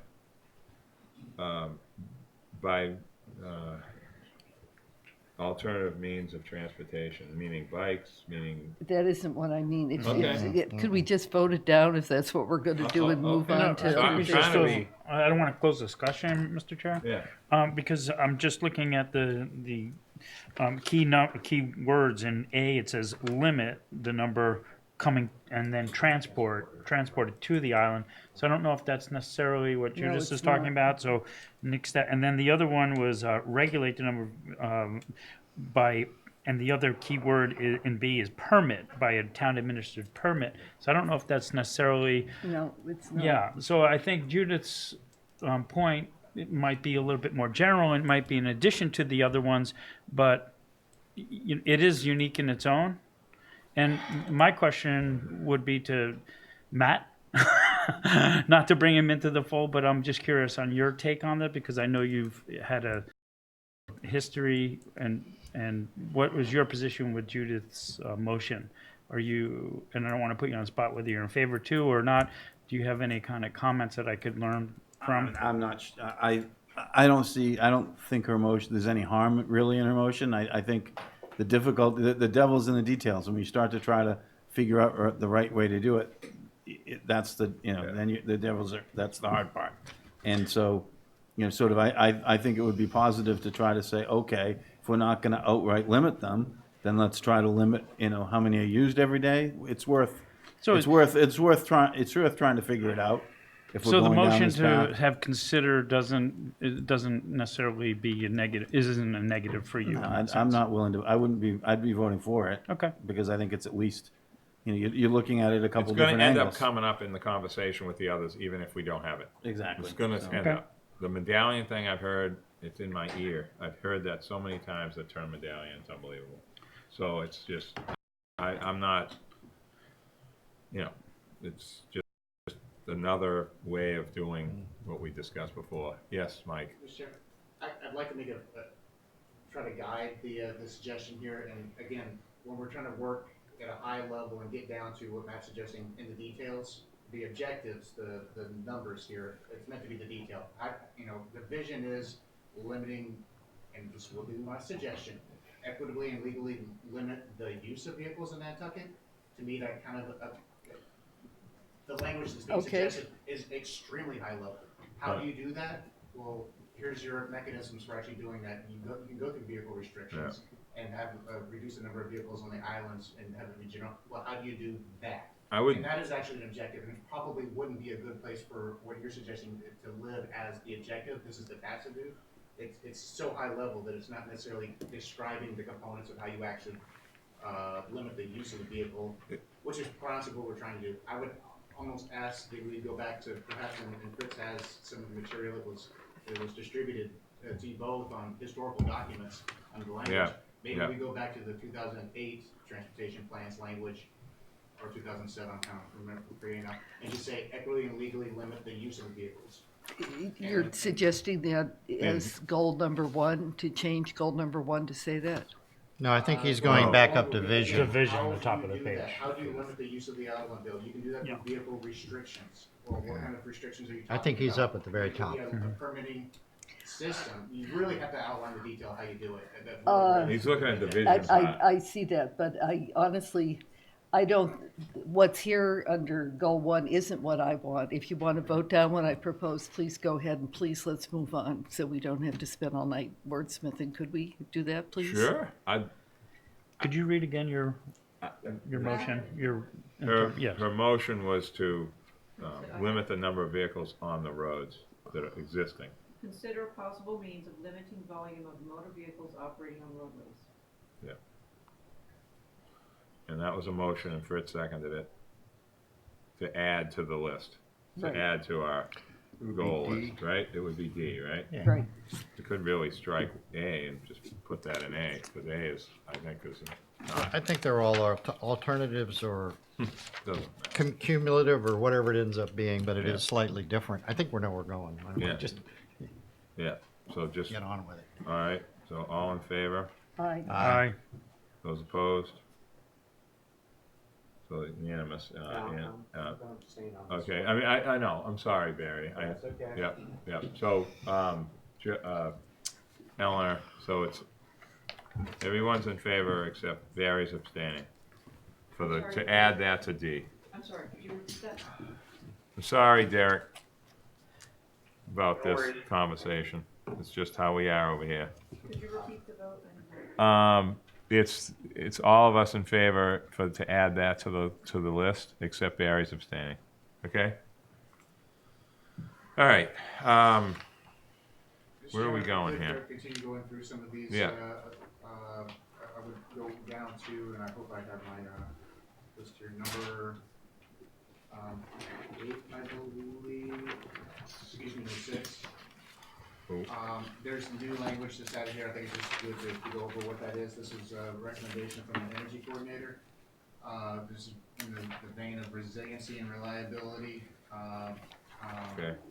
And the item D was requested reducing greenhouse gas emissions from public sector, specific public sector, by replacing and modernizing the fleet of municipal vehicles. I believe this is an issue that the select board may be dealing with now, so Matt can a little bit more, but adding that as a way of addressing resiliency, again, by greenhouse gas emissions. Well, they're buying plenty of vehicles. They're all on the capital list. I can tell you that. So I don't even know what this is here for. They keep replacing stuff constantly. We're modernizing. So, I mean, it's happening constantly. Yeah, I mean, but they're replacing a lot of vehicles.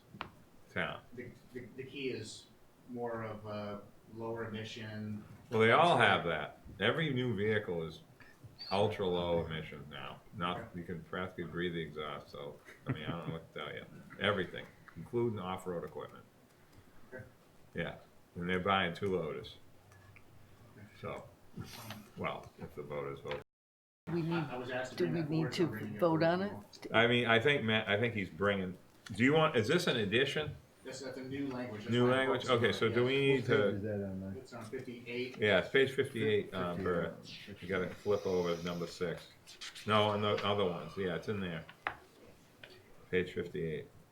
So, do you need to have us sort of accept this, add, addition? If there's consensus, that's Yeah, fine with me. okay, so there's consensus for this, everyone's okay with it? Yeah. Okay. Yeah. Is this from Lauren? Yes. Okay, so what else do we have, Mike, Uh, that you wanna talk about? No, that's essentially it. I'll just note on the schedule that for the next 2 or 3 months, we probably will be continuing on with as this plan gets refined and developed, sharing what those refinements and developments are, and again, seeking consensus that we can include those in the plan. Okay. You see number G there on number 5, are we doing any more bike poopy things, baller things? Is there gonna be some before summer in some of the spots we've talked about? Around visitor services, there's 8 additional bike bollards around visitor services. You gotta get some in front of the Brotherhood and over by the side of, I know you hate when I say this, but on the side of the Athenaeum, Mike. The federal side. Sidewalk on the Nantucket. Unbelievable. Correct, There's yeah. not one thing for a bike except a tree. And just on that, as that sidewalk is rebuilt by DPW, I think they are. And they want them in front of the Brotherhood. They're like dying to have them, just like Wendy Hudson's are in front of her right now. Same exact sidewalk. Yeah. Now that the tree is gone, it's changed that whole sidewalk area. Everybody's, so you can cross there and, Yeah. you know what I'm saying? It's a different spot now because that tree is gone. I do, and the folks that, as part of the corner table development did install that. at no Theirs cost. is nice there. Probably something to consider with planning Yeah. board reviews of developments downtown, or really anything, quite honestly. Yeah, of just installing to add these, them. There's a place on Orange Street that, has bike bollards. That's Sheila, that's my wife's yarn shop. We're giving Sheila an ad on plug. the TV. Yeah, go, Plug. go down and learn how to knit. So that's another, the private sector's contributing to the solution as well. That's all I have for the transportation plan. Derek is online to talk about the next item of the agenda. If there's no other comments about this. Okay, you wanna talk about the safety performance? Yeah, and this, again, this was done last year, about this time, acceptance of Mass DOT's performance measures regarding safety. There was a presentation given of how this performance measure was derived for total fatalities statewide, fatalities by vehicle miles traveled and such. So again, that was for calendar year 2018, this is for calendar year 2019. And that starts on page 69 in the packet. Yep. So I'll let Derek, if that's all right, Derek, to add any additional information. But again, what they ask is that the NPDC accept the state's safety performance measures for calendar year 19. Yeah, that's it basically. Just to summarize the tables on pages 69 through 71 for the charts. Yep. Each bar shows trends averaged across 5 years. So the first one for total fatalities in gray shows that the trend's ultimately been down for the fatality rate per 100 million vehicle miles traveled across the state. So the recommended performance measure targets for 2014 to 18 and 15 to 19 are reflected as 0.61 and 0.58. That's for total fatalities. On the next page, page 70, the trend across the state is also down for total incapacitating injuries, with the performance measure target for CY19 of 4.37 per 100 million vehicle miles traveled. And then lastly, on the last page, on page 71, the total combined non-motorized injuries and fatalities, the performance measure target is for 541 in the 5-year average for 2015 to 2019. There's a table on page 72 that reflects the different breakdowns from 2004 through 2016 The NPEDC column reflects the numbers for Nantucket. There were 3 fatalities during that time frame, and then the fatality rates obviously were 0 with no fatalities in years there were no fatalities, but because of the relative vehicle miles traveled on the island, it has a very high number relative to other regions at 1.49 for 2 of the years, and then 1.42 for 2015. When you average those out across all years, if you have 1 traffic fatality or incapacitating injury, that's more or less in line with the state's targets. Obviously, the goal is to have no crashes, and Nantucket does a lot better than most other parts of the Commonwealth in that regard. So, if you have any questions, I'm happy to forward them along to Brian Pounds, who put these together. But it's your choice to adopt the state targets or revise the targets as you see fit. Mike, what do you think? You need a motion? I mean, this is Yeah, staff recommends complicated, acceptance just have to, of the yeah, state standards as was done I last year. figured. Okay, so is there a motion I'll to, make a motion to accept the standards as submitted. is there a second? All those in favor? Aye. Thank you very much. Derek, thank you for hanging in there with us, please. We No appreciate problem. You it. guys have a great night. We appreciate it. Thanks, Are you Derek. done now? Is he done, Mike? Yeah, I'm gonna. Oh, okay. All right, take care, Derek. Thank you very much. Thanks, Derek. Thank you. Good night. Yep. Do I have to do something to the phone, Mike? This is like a, Hang up with the link in. it goes by itself. Okay, great. So now we're on to the UPWP reallocation, Mike. Where is that? Yeah. I don't see it. I was thinking I was gonna have a table prepared for you. So if you wanna wait? Yeah, I'm gonna have to wait till next month. Okay. For that relocation. Okay, great. So then the parking management for the selectmen, select board? Yeah, the memorandum that was provided to the select board, included in the packet, more informational, but it's on the agenda if there's any discussion on this. I'm happy to answer any questions about the pricing mechanism, and the staffing and the commission and stuff that's listed in the memorandum. Yeah, I mean, this is, Essentially, this, for those who haven't read the memorandum in the public, the recommendation is to essentially keep all the regulations the same. yes, With the yeah. ability to buy Change them. additional time, if necessary, up to an additional 4 hour, allow for 4 hours of parking total in the area, but allow the ability to buy additional time. And free the spots up for. I would recommend, I didn't notice any of this in here, but like around the post office, I wouldn't recommend it in those spots. The ones, because that's that fast Turnover. spot where everybody kind of thinks they're supposed to be able to zoom in and zoom out type Get the thing, mail but out, that's an interesting concept. Mike, does anyone have any questions? Judith, are you okay? Okay. You don't need anything for this. This is just an update. It's a recommendation to the select Okay. board for their implementation. Okay. All right.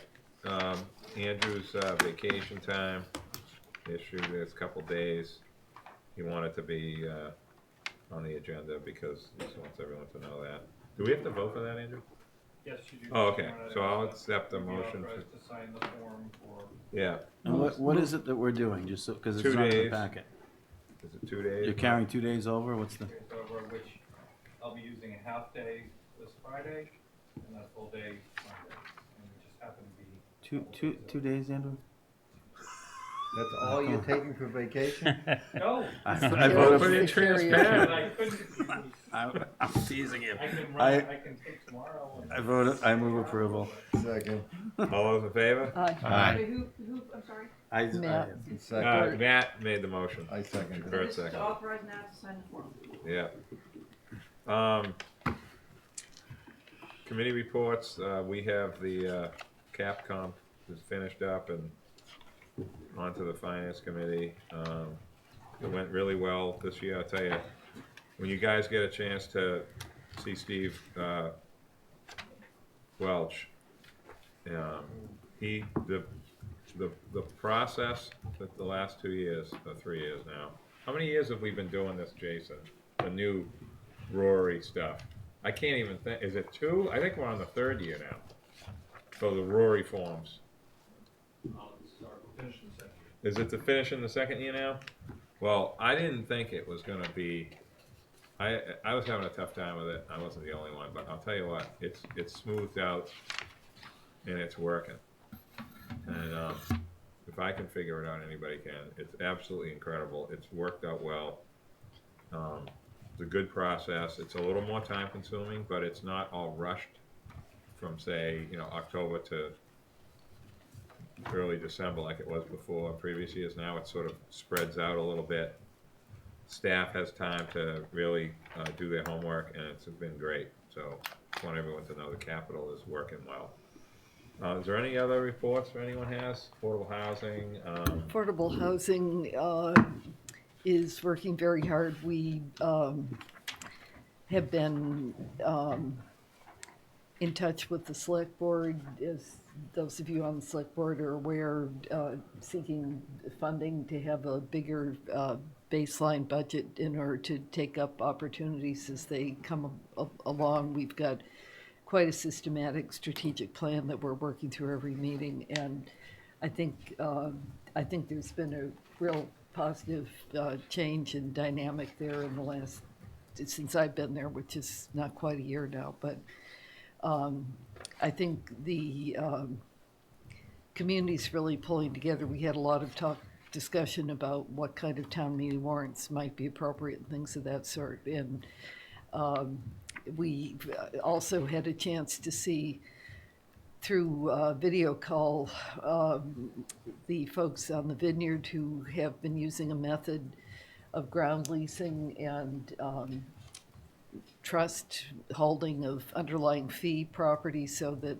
conceivably you'd have a longer term capacity to hold on to affordable units, because the town or the trust would maintain the underlying rights to the land. There'd be maybe a 50-year ground lease or 99-year ground lease to someone who might do building of units, but the way the vineyard has been doing it allows them to track whether anybody's getting into trouble about being able to meet their obligations to repay, and we're looking more into that in some detail, but those are just some of the kinds of things that we've been doing, that are some things that are blue sky, some things that are really nuts and bolts, trying to be sure we know what the needs are. We've had a contract with the Nantucket data platform to get more information about where rental properties are, where people are located, and what the needs are. So that's supposed to be coming in, we hope, for some preliminary information by town meeting, but I'm not sure if it'll be after that before we get it. But I think there'll probably be a chance to give you a fuller report in another couple of months. Okay. Anyone else have anything? Barry, sorry, Barry. I'm sorry. It's okay, I'm sorry, it's been a long day. I look right, left, and I forget to look straight ahead. Sorry. That's okay.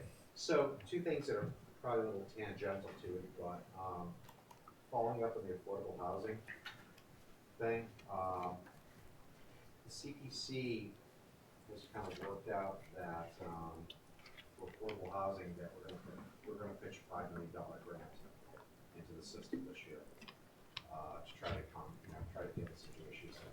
So that'll be coming up at town meeting, and I think hopefully it will be accepted by the voters as being a positive thing to be doing to move forward. We initially had underwritten a grant for $750,000 for them. As things were progressing along, it became abundantly apparent that, again, more things needed to happen. So I'm really pleased to report out that that's going to be an initiative that will be undertaken to move forward at town meeting this year. So that's a good thing. Who's this grant going to be to? The grant would be to the Affordable Housing Trust Fund. Yep. So that way they can, again, there's a series of programs that they can do underneath that. But our job is get them to be funded. And Brian Turner kind of worked out a good mechanism for which to do it as well too. So good. That's good. My confidence is good. We thank you so much. Yeah, no problem. No, I mean it's all of us working together to make this happen. Truly. Nice. The other thing I just want to bring up to you real quickly, because I went to the coastal resiliency workshop that we had here. Fantastic. Absolutely fantastic. Diverse crowd of people, that are part of 50 some odd showed up at this thing. Don't have the exact number for you at the moment, but the people who guided the workshop did an incredibly good job. Everyone had the ability to have input on this. In the end, all the ideas were brought forward and then vetted out to people to be able to place what they thought were items of importance. Here we go.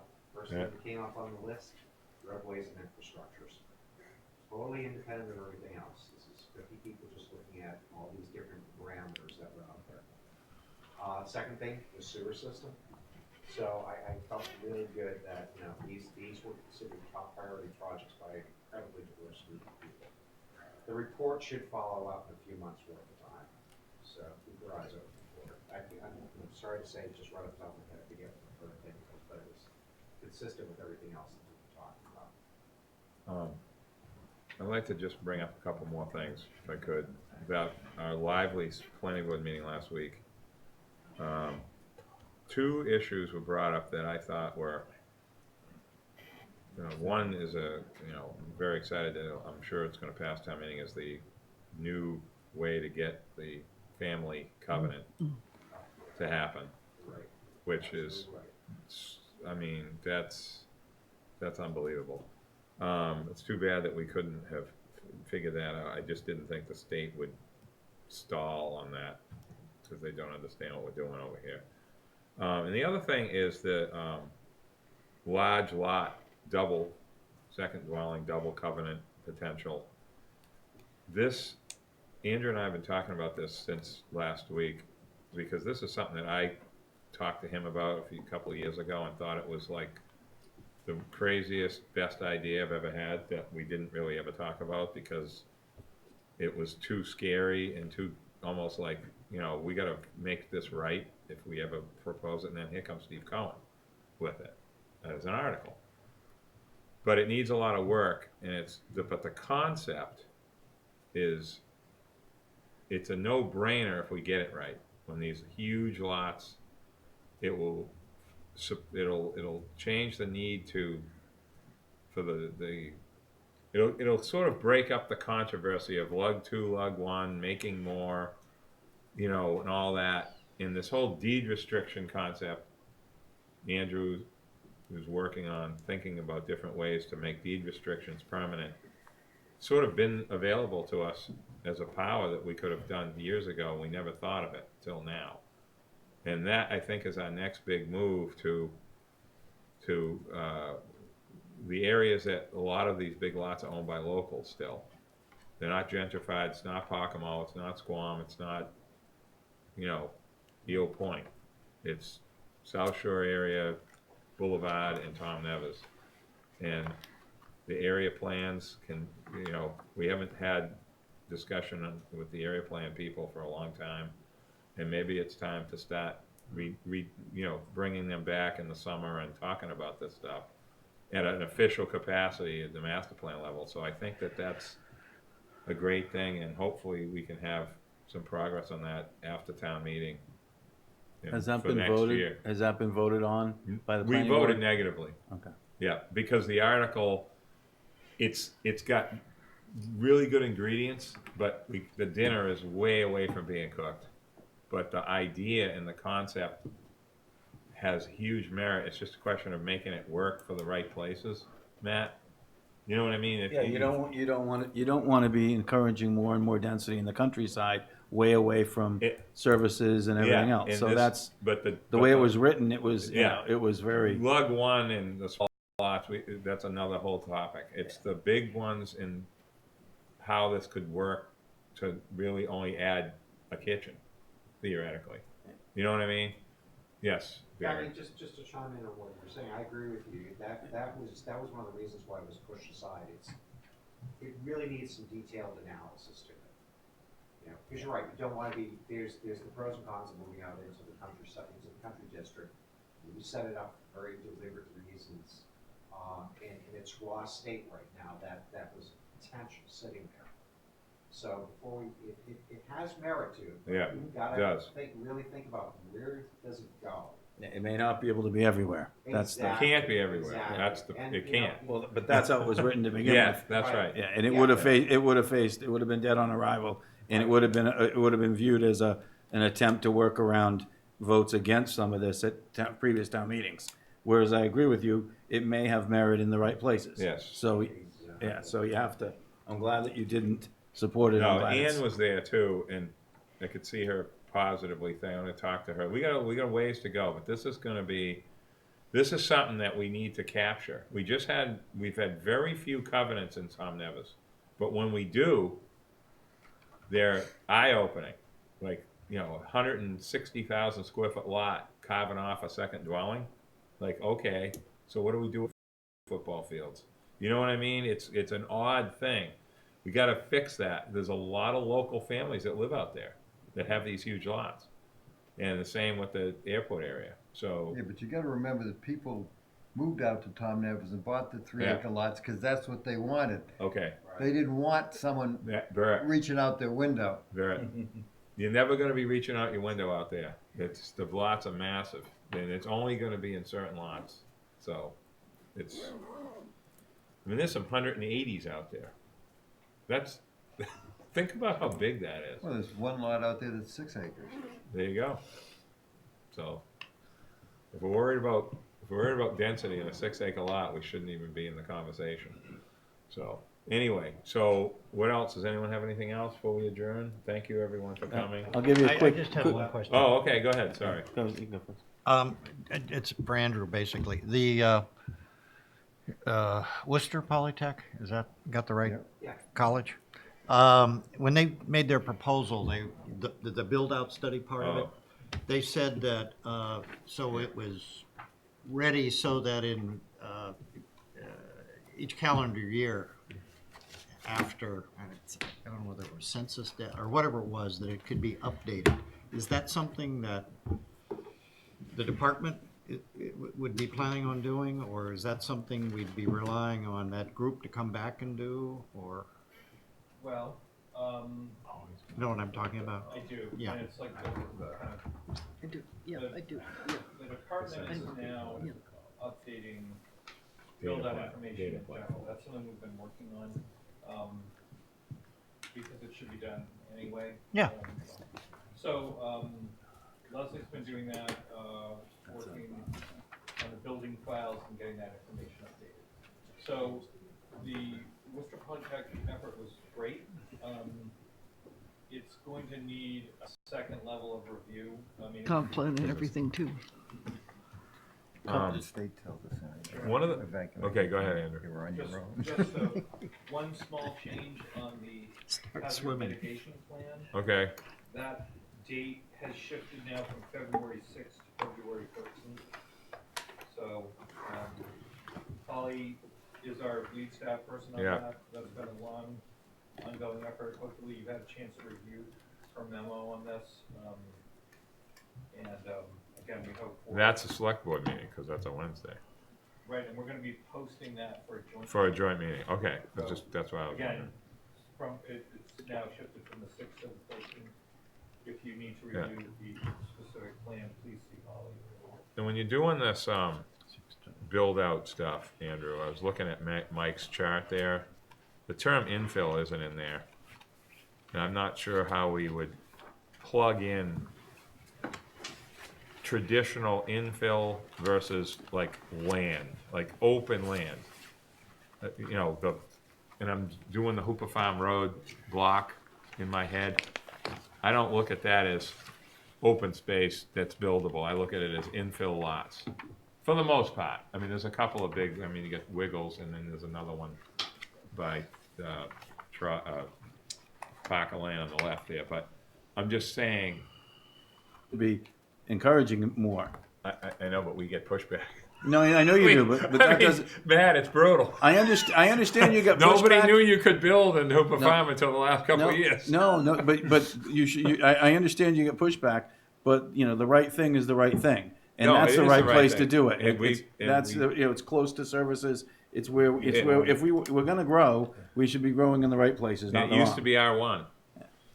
I understand, but It's just like scary, you know what I mean? So, Go ahead, Couple- Chairman, Ginger. as part of the master plan, I mean, there's been a discussion about the vacant lots, and you've all seen the map. Yeah. Marking's included it in there. Yeah, no, it's eye-opening when you look at it. You know, we've talked internally about developing criteria to assess those. Yeah. And clearly, there's vacant land not attached to any open space, sitting in the middle of developed neighborhoods. Yeah. That is going to eventually be developed. Right. We're not talking about those buying out development rights. No, I know that, yeah. So to maybe evaluate those lots, like which ones lend themselves to the plain old infill and which might be targets for open space purchases. The other, I guess, part of that is that the,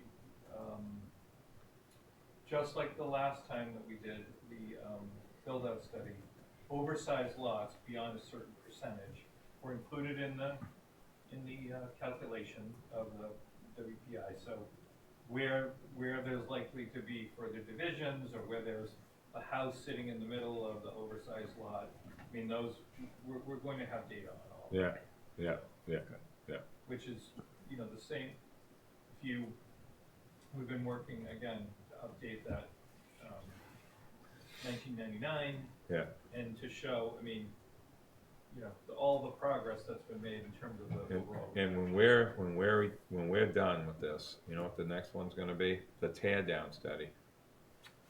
The houses that are gonna be torn down, there's gonna be hundreds and hundreds of houses that are rotting underneath, bad crawl spaces that ain't worth fixing. They just tear the house down, build a new one. That's the future beyond right now, even though it's happening now in small amounts, John. Mhm. You know what I'm talking It's happening, about. it's happening It's increasingly. happening a lot, and that's why I don't worry about land. I don't worry about land. The land's already here, it's just got a house on it. The new land has got a house on it, it's just gotta get torn down, that's all, simple. And that's what's gonna happen in another generation, so that's why I don't get nervous about these things. I just have seen this whole thing come around so many different times. It's just, we just gotta be happy, relax. Nantucket is, people like it here. I don't know what to say. I don't want them to hate it and not come here. That's what we're all worried about, people not coming, Judith, but they keep coming. They just keep coming, and I'm glad. I don't know. I don't know what to Well, say. I don't know what we're supposed to want or not want. I think It's there'll tough. be It's a people- tough conversation. I think there'll be people selling off. And I There's think some that's just it. did the other day. They're gone to New Mexico. I don't know. At least you can leave with a suitcase when you sell off. A big one, usually. With- Usually you with need green with the stuff wheels in it. on it, with Yeah. them full of green. But usually someone's buying to come here. Someone's buying to come in, so it's.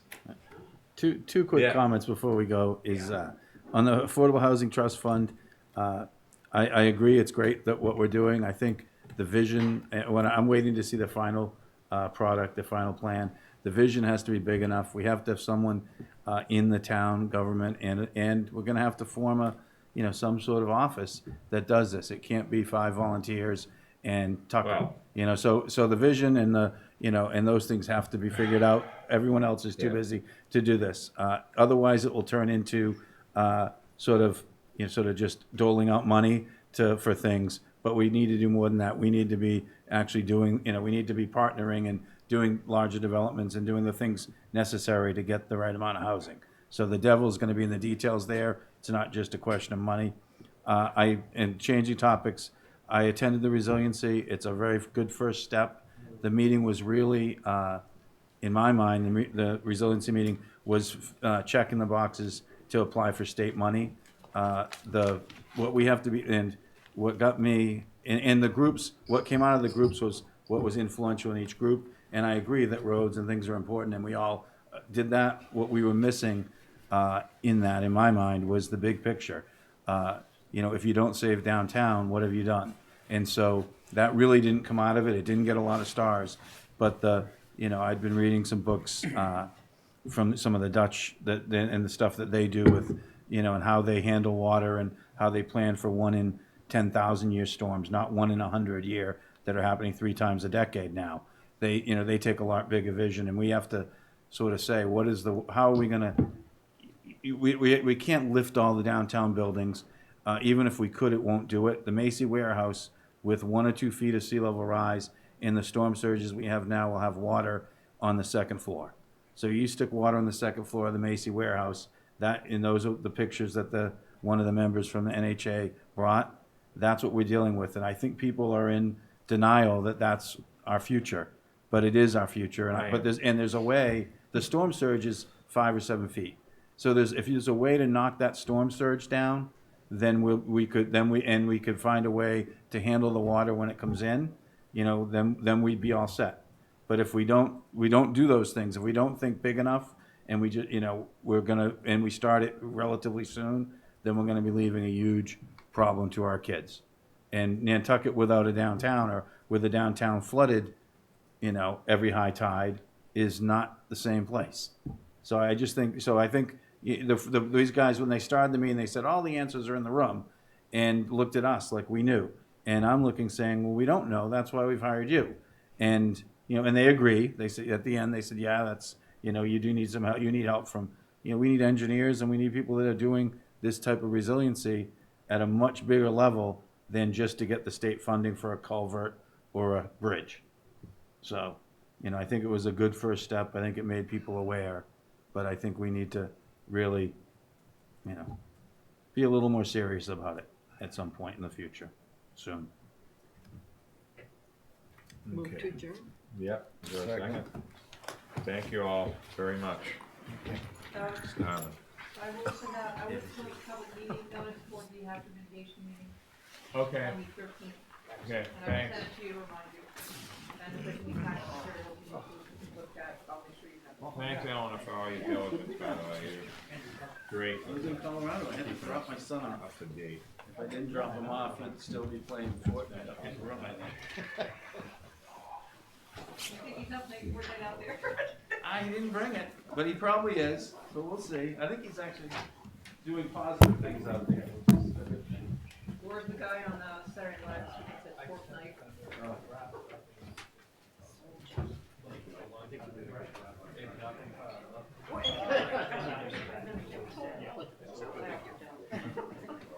You didn't need 4 of them. Can you spell that? ROI. Is it like an acronym? Oh, yeah. Phone process. Yeah. Glory Phone form? process. Okay, what does glory stand for? It's the new program that